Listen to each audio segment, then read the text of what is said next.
അപ്പോൾ ഈ മാങ്ങ അങ്ങോട്ട് കഴിച്ച് കഴിഞ്ഞാൽ ഇത് നമ്മുടെ വയറ് വഴി ആഗിരണം ചെയ്ത് നമ്മുടെ രക്തക്കുഴലിലോട്ട് എത്തുമ്പം എത്രമാത്രം ഷുഗർ ഇത് കഴിച്ചതിൻ്റെ ഫലമായി കൂടും എന്നുള്ളതിൻ്റെ ഒരു ഇൻഡെക്സാണ് ഗ്ലൈസീമിക് ഇൻഡെക്സ് എന്നുള്ളത്. മാംഗോസിലേ ഒരുപാട് വൈറ്റമിൻസ് അടങ്ങിയിട്ടുണ്ട് കേട്ടോ.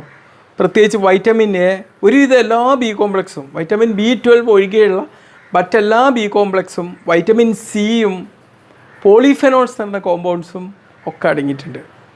അപ്പോൾ അതുകൊണ്ട് ഗ്ലൈസീമിക് ഇൻഡെക്സ് ഒരു മോഡറേറ്റ് ആണെങ്കിലും സംഭവം പുലിയാണ്. കാരണം ഇത്രയും വൈറ്റമിൻസ് നമുക്ക് കിട്ടില്ലേ, പ്രത്യേകിച്ച് ബി കോംപ്ലക്സ്. അത് പിന്നെ ഇതിൽ നമ്മൾ ശോധന നിലനിർത്താൻ സഹായിക്കുന്ന, നമ്മൾ വയറിൻ്റെ ആരോഗ്യം നിലനിർത്താൻ പറ്റുന്ന അത്യാവശ്യം നാരൊക്കെ ഇതിനകത്ത് അടങ്ങിയിട്ടുണ്ട് കേട്ടോ.